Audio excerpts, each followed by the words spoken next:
So we're really happy to have you here. So 2008, Barack Obama was elected president of the United States. He had been a U.S. senator, you might remember. Had he lost that presidential campaign, he would have returned to just being a U.S. senator, but he did not lose.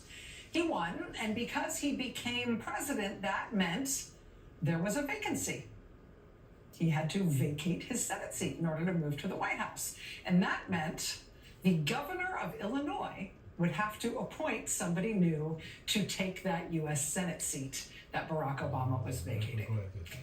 Now, in pure partisan terms at the time, Democrats were not all that worried about that because the governor of Illinois was also a Democrat. Obviously, Barack Obama had been a Democratic senator. Just in terms of the partisan math, nobody thought it would be that big a deal. But turns out that for the governor of Illinois, his party affiliation was not the most important thing to know about him. The most important thing to know about him was that he was a total crook.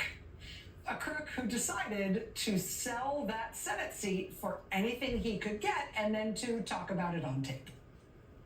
I told my nephew Alex, he just turned 26 today. I said, Alex, should I call him for his birthday? And I said, it's too bad you're not 4 years older.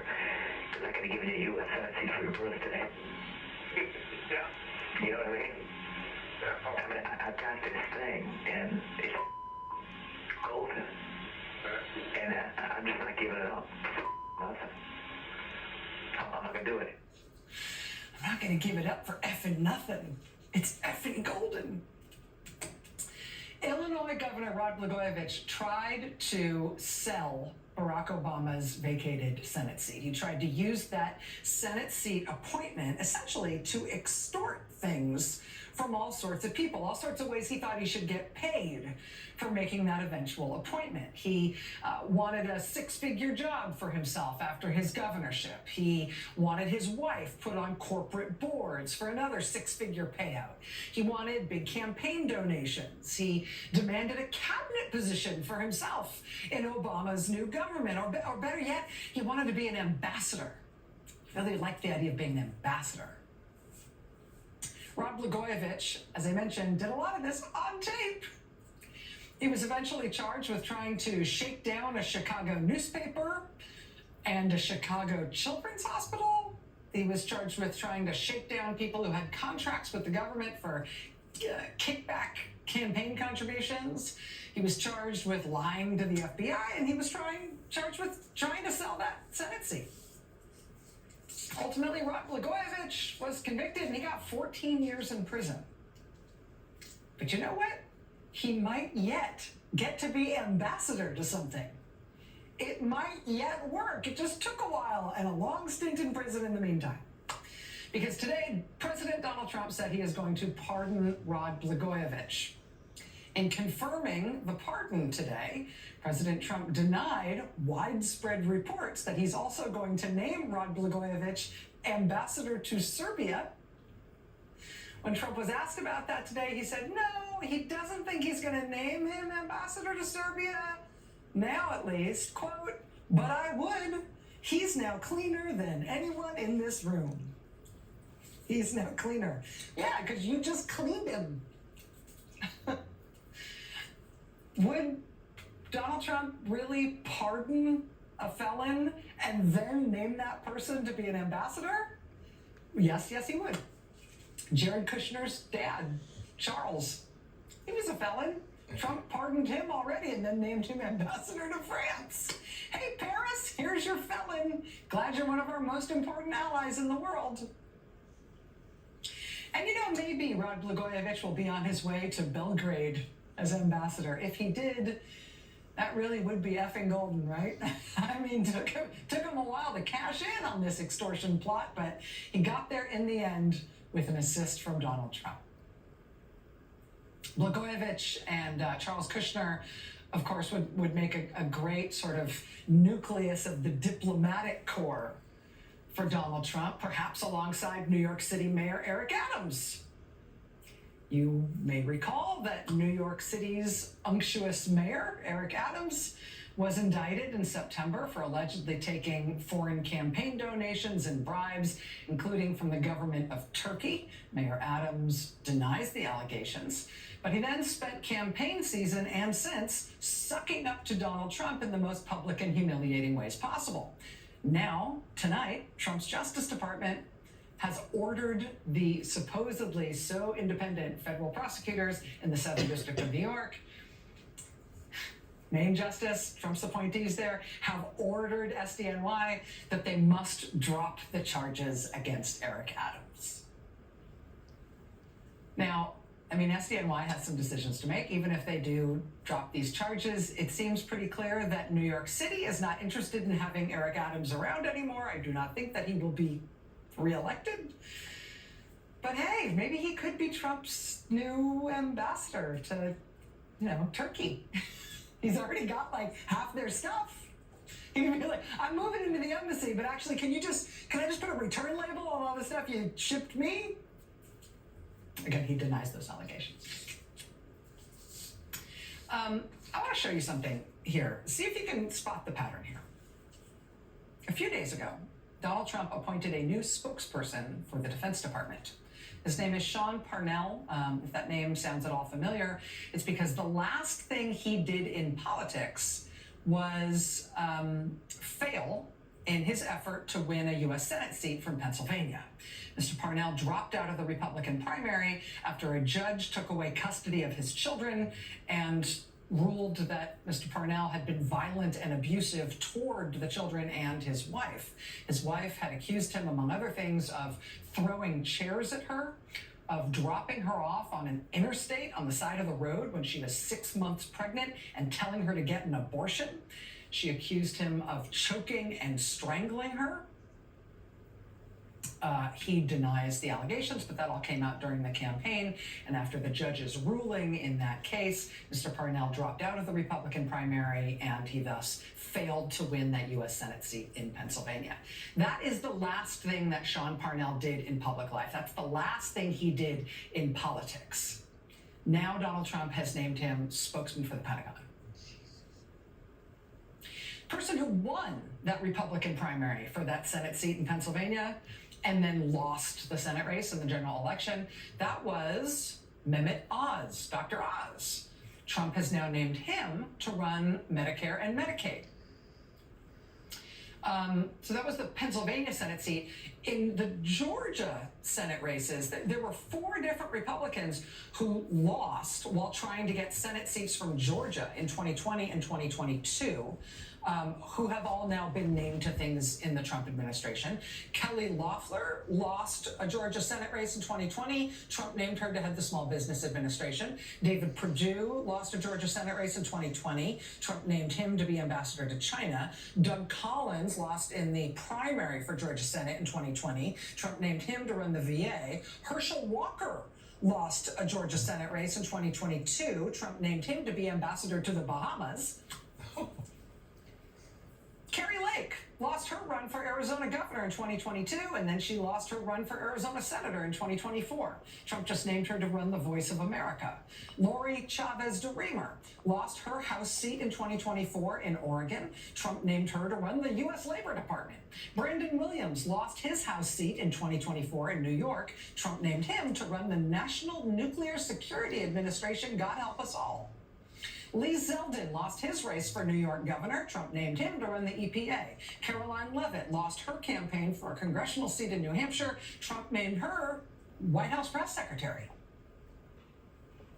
The only thing wrestling executive Linda McMahon ever did in politics was lose 2 consecutive U.S. Senate races in Connecticut. Trump named her Secretary of Education. The last thing Tulsi Gabbard ever did in politics was disastrously lose a presidential run in 2020. Trump has named her Director of National Intelligence, which is like a horse walks into a bar joke without a horse or a bar. The only thing Robert F. Kennedy Jr. ever did in politics was run and then quit a presidential campaign this year. Now he's Trump's nominee to lead Health and Human Services. Who is Harmeet Dillon? Harmeet Dillon lost a race for Republican Party chair this year. Then Trump named her to lead the Justice Department Civil Rights Division. Sam Brown lost a Nevada Senate race this year. Trump has put him at the VA. Dave Weldon lost a race for state legislator in Florida. Trump has now named him to lead the CDC. Dan Bishop lost the Attorney General's race in North Carolina this past year. Trump has made him the #2 official at OMB. Bo Hines just lost a congressional race in North Carolina, so Trump put him on his new crypto board. Joe Kent has lost 2 consecutive races for Congress in Washington state. Trump just named him head of the National Counterterrorism Center. You noticing a theme here? I mean, I could go on, but are you noticing a theme? I mean, people keep saying no one elected Elon Musk, and that is definitely true. But at least in his case, he didn't try. He didn't run for something and have the people resoundingly say, no, we don't want you, we'd prefer someone else and not you, and so you will lose this race. But in this second term, they really are stuffing the whole administration with people who have, not just once upon a time, lost an election here or there. All politicians at some point usually lose something. No. This is like the last thing you did was lose a thing. They almost seem to be going out of their way to find people for whom the last thing they did in politics, the last thing they did in public life, was ask the public to approve of them, and the public said, no, we do not want you. It's almost as if they're going out of their way to say, oh, you the people are saying no? We say that doesn't matter because you may not want us. You may not want this. You may not want us. But this is who and what you're getting, and you're stuck with it. Doris Kearns Goodwin wrote her famous, brilliant book about Abraham Lincoln building his brave, capable government out of a team of rivals. With Trump, it's like a big team of losers, people who the American people explicitly do not want. People who just had the opportunity to be voted into office by the American people, and the American people said definitively, no, don't want you. And so Trump is saying, well, that's who you're getting, and you'll like it. How many of these folks can I find?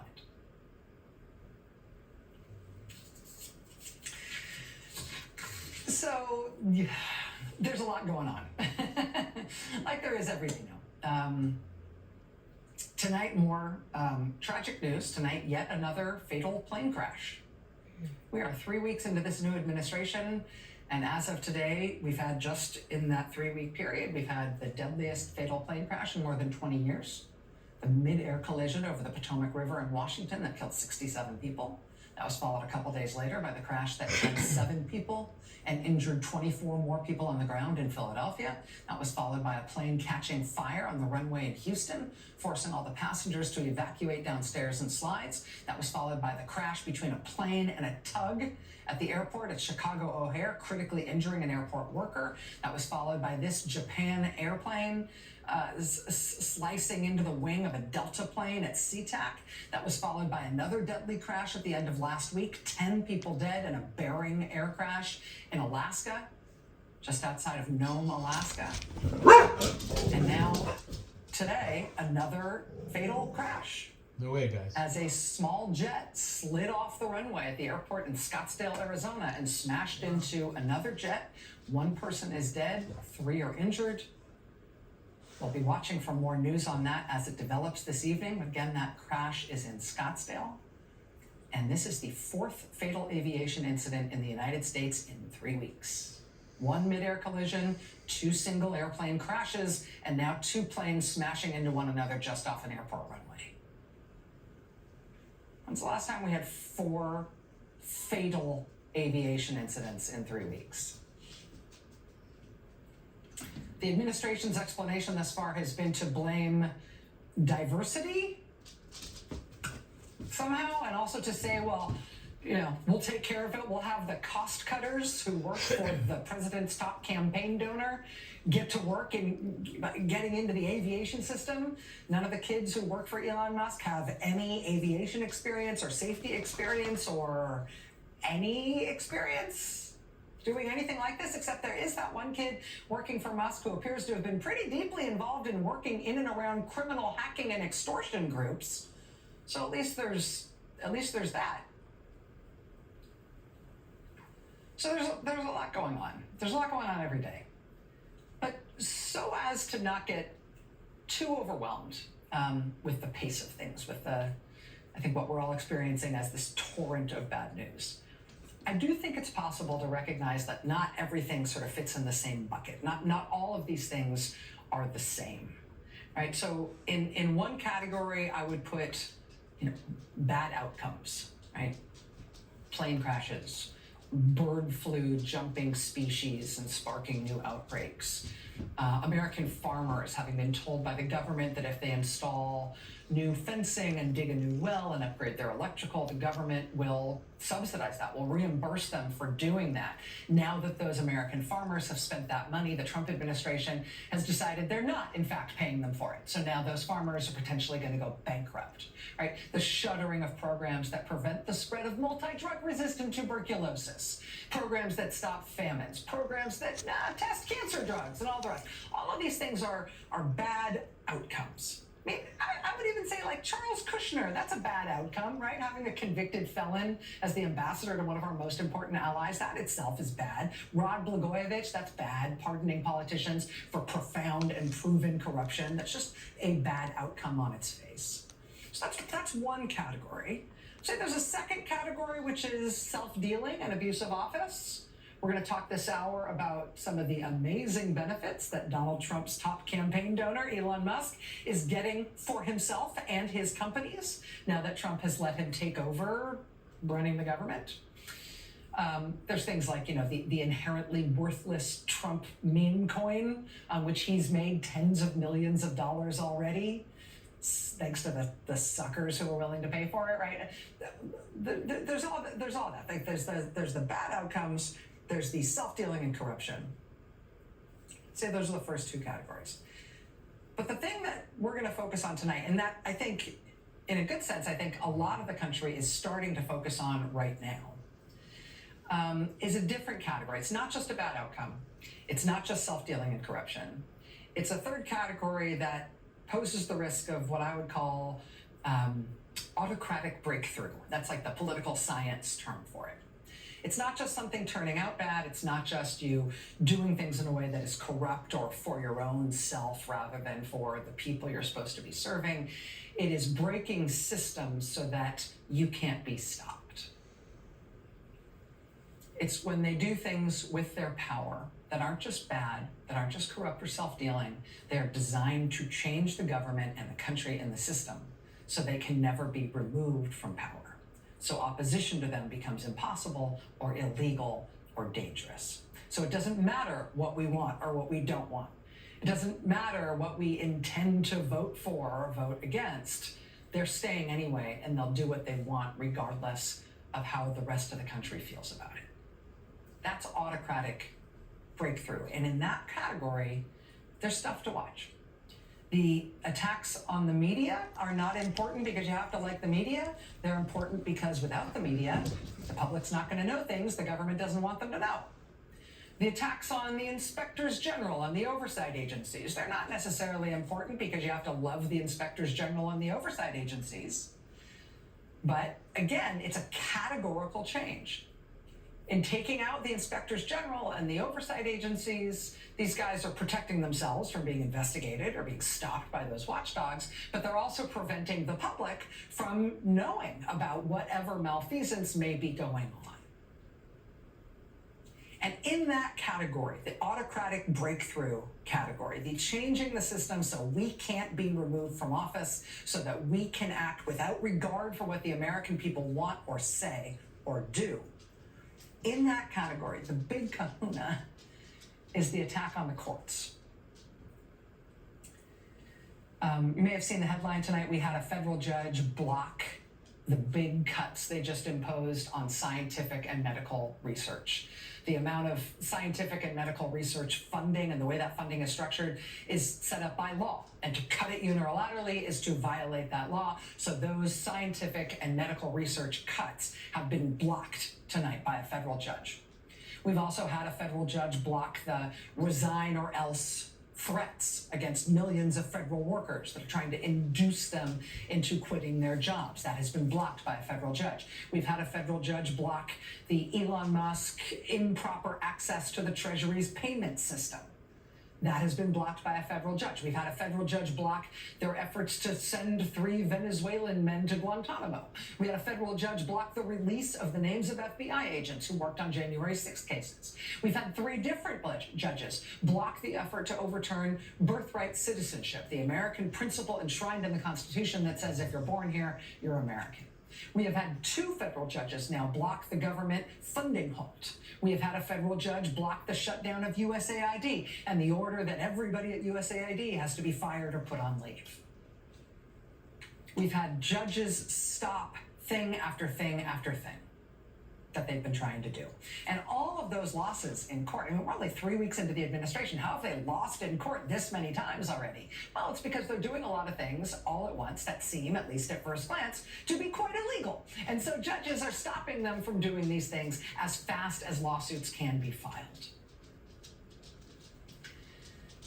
But the important thing here is the response to these court orders, because in, for example, the funding halt case, where the judges are saying you cannot halt these funds have to go ahead. In the USAID case, where the judge says you cannot shut USAID and put the whole staff on leave, you have to reverse that. In those cases already, we have had the new administration lose in court, and we have also had the new administration appear to defy those court orders. In both cases, the plaintiffs have gone back to court in those cases saying, Your Honor, your ruling is not being obeyed. They're still doing what you ordered them not to do. And that has bad consequences, true, right? Directly. There's a reason these cases were brought in the first place, which is you can't do this illegal thing, and also if you do this thing, it causes harm. So the fact that they're defying the court orders directly has bad consequences. USAID still being shut has bad consequences. Those funding halts still have bad consequences. But categorically, the most important thing here is their willingness to defy the courts, because that is the ultimate autocratic breakthrough. A declaration that the rule of law does not apply to them, that it cannot constrain anything they want to do. That is worse than any one outcome, right? That is a forever decision.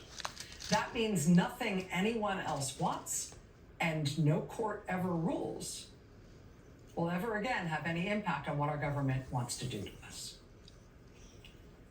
That is a category of its own. That is the key to autocratic breakthrough. And that is where we find ourselves on the precipice, looking over the edge tonight. Elizabeth Warren joins us next. Stay with us.